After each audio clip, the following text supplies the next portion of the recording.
আসসালামু আলাইকুম সবাইকে, ওয়েলকাম টু মাই চ্যানেল। আজকে আমরা রান্না করব গ্রাম বাংলার ঐতিহ্যবাহী মজাদার একটি পদ, কচুরমুখী দিয়ে চিংড়ি মাছ। কচুরমুখীর অসাধারণ স্বাদ আর চিংড়ি মাছের ফ্লেভার একসাথে যুক্ত হয়ে কিন্তু খুবই অসাধারণ একটা কম্বিনেশন তৈরি হয়। আজকে আমরা রান্নাটা করব বেসিক কিছু মশলা দিয়ে এবং খুবই সহজ উপায়ে। তাহলে চলুন দেখে নেওয়া যাক কীভাবে খুব সহজে তৈরি করা যায় অসাধারণ স্বাদের এই রেসিপিটা। রান্নাটা করার জন্য আমরা প্রথমে প্রয়োজনীয় উপকরণগুলো রেডি করে নিব। রান্নাটা করার জন্য এখানে আমরা 1 কেজি পরিমাণ কচুরমুখী নিয়েছি। কচুরমুখীটা আমরা প্রথমে কেটে ধুয়ে পরিষ্কার করে নিয়েছি। কচুরমুখীটা কিন্তু অনেকে রান্না করার আগে সেদ্ধ করে নেন। আমরা কচুরমুখীটা সেদ্ধ করব না, এভাবেই রান্না করব। মালয়েশিয়ার কচুতে গাল চুলকায় না, কাঁচা খেয়ে ফেললেও কোনো সমস্যা নেই। এই জন্য আমরা কচুটা আগে আর কোনো সেদ্ধ করে নিব না। এখানে রান্নার জন্য আমরা ছোট ছোট 2টা পেঁয়াজ কুচি নিয়েছি, রসুন বাটা নিয়েছি 8-9 কোয়া এবং কাঁচামরিচ দিয়েছি 20 থেকে 25টা কাঁচামরিচ আমরা বেটে নিয়েছি। কাঁচামরিচটা আমরা একটু বেশিই দেব। কচুর মধ্যে কাঁচামরিচটা একটু বেশি হলে, ঝালঝাল হলে কিন্তু খেতে অনেক টেস্ট হবে। এখানে আমরা আধা কেজি চিংড়ি মাছ নিয়েছি। চিংড়ি মাছটা আমরা মাথা এবং পিঠের রগটা ফেলে দিয়ে কেটে দিয়ে পরিষ্কার করে নিয়েছি। এখন চিংড়ি মাছটা লবণ হলুদ মেখে ম্যারিনেট করে নিব। তাহলে চলুন শুরু করা যাক রান্না। প্রথমে একটা প্যানের মধ্যে আমরা দিয়ে দিব তেল। তেলটা একটু গরম হয়ে গেলে আমরা আগে থেকে ম্যারিনেট করে রাখা চিংড়ি মাছগুলো দিয়ে দিব।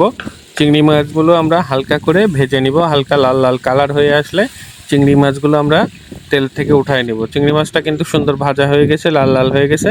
এখন চিংড়ি মাছটা আমরা তেলের থেকে উঠায় নিব। মাছ ভাজায় তেলের মধ্যে আমরা দিয়ে দিব কিছু আস্ত জিরা। আস্ত জিরাটা দিয়ে এবার আমরা দিয়ে দিব আগে থেকে রেডি করে রাখা মশলাগুলো, রসুন বাটা, কাঁচামরিচ বাটা এবং পেঁয়াজ কুচি দিয়ে এটা আমরা তেলের মধ্যে ভালোভাবে নেড়ে মিক্স করে নিব। তেলের মধ্যে আমরা মশলাটা ভালো করে মিক্স করে নিয়েছি। এবার আমরা দিয়ে দিব লবণ স্বাদ মতো। লবণটা দিয়ে আমরা দিয়ে দিব গুঁড়া মশলা। গুঁড়া মশলার জন্য এখানে আমরা নিয়েছি 1/2 টেবিল স্পুন ধনিয়া গুঁড়া, 1/2 টেবিল স্পুন হলুদ গুঁড়া এবং 1/2 টেবিল স্পুনের থেকে একটু বেশি জিরার গুঁড়া দিয়ে মশলাটা আমরা নেড়ে ভালো মতো মিক্স করে নিব। এই সময় আমরা চুলার জালটা লো হিটে রাখবো। চুলার জালটা লো হিটে রেখে মশলাটা ভালো মতো ভেজে নিব।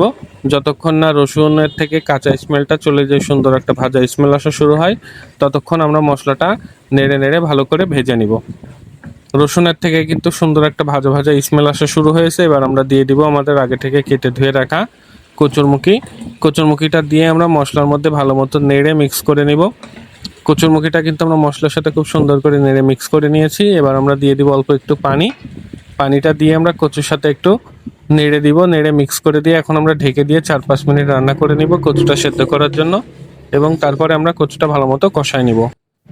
কচুটা কিন্তু আমরা 5 মিনিট রান্না করে নিয়েছি। দেখতে পাচ্ছেন কচুতে আমরা সেদ্ধ করার জন্য যে পানিটা দিয়েছিলাম, পানিটা কিন্তু শুকায় আসতে শুরু করেছে। এখন আমরা ঢেকে দিব না, না ঢেকেই কচুটা একটু পর পর নেড়ে দিব, দিয়ে ভালো মতো কষায় নিব। যতক্ষণ না পানিটা পুরোপুরি শুকায় আসে আমরা কচুটা ভালো করে কষায় নিব। কচুটা কিন্তু সুন্দর করে কষানো হয়ে গেছে, পানিটা শুকায় আসছে। এখন আমরা দিয়ে দিব আগে থেকে ভেজে রাখা চিংড়ি মাছ। চিংড়ি মাছটা দিয়ে আবার আমরা 1-2 মিনিট রান্না করে নেব। কচুর সাথে ভালো মতো নেড়ে নেড়ে মিক্স করে নিব এবং সুন্দর করে কষায় নিব। কচুটা ভালো মতো কষানো হলে কিন্তু পরে রান্নার পরে গ্রেভিটা অনেক সুন্দর আসবে। কচুটা আমাদের কষানো হয়ে গেছে সুন্দর করে। এখন আমরা দিয়ে দিব এর মধ্যে 1 কাপ পরিমাণ গরম পানি। গরম পানিটা দিয়ে আমরা কচুটা একটু নেড়ে দিব, দিয়ে আমরা ঢেকে দিয়ে আবার 5 মিনিট রান্না করব। আমরা কিন্তু ঢেকে দিয়ে 5 মিনিট রান্না করে নিলাম। দেখতে পাচ্ছেন আমরা কিন্তু গ্রেভির জন্য যে পানিটা দিয়েছিলাম, পানিটা কিন্তু অনেকটাই শুকায় আসছে এবং কচুটাও সুন্দর সেদ্ধ হয়ে গেছে। এখন আমরা ঢেকে দিব না, এখন আমরা না ঢেকেই আর 3-4 মিনিট রান্না করব, যতক্ষণ না গ্রেভিটা আর একটু ঘন হয়ে আসে। এখন আমরা একটু পরপর নেড়ে দিব, দিয়ে আমরা রান্না করে নেব। আমাদের পারফেক্ট স্বাদের চিংড়ি মাছ দিয়ে কচুরমুখী রান্না কিন্তু অলমোস্ট হয়ে গেছে। আমরা জাস্ট আর 1 মিনিট রান্নাটা চুলার উপর রাখবো, তারপর নামিয়ে নেব। কালারটা দেখেই বুঝতে পারছেন রান্নাটা কতটা টেস্টি হয়েছে। রেসিপিটা আপনারা যদি ভালো লাগে বাসায় ট্রাই করে দেখবেন, অনেক টেস্টি হবে কিন্তু খেতে। এবং রেসিপিটা কেমন হলো আপনার মতামত অবশ্যই কমেন্টে জানাতে ভুলবেন না। সো আমাদের পারফেক্ট স্বাদে চিংড়ি মাছ দিয়ে কচুরমুখী রান্না রেডি টু সার্ভ। গরম গরম ভাতের সাথে স্বাদ কিন্তু অতুলনীয়। রেসিপিটা যদি ভালো লাগে লাইক কমেন্ট শেয়ার করতে ভুলবেন না, এবং আরও অনেক মজার মজার দেশীয় স্পেশাল রেসিপি পেতে আমার চ্যানেলটা সাবস্ক্রাইব করে দিয়ে পাশে থাকবেন। দেখা হবে আবার কোনো নতুন স্পেশাল দেশীয় রেসিপি নিয়ে।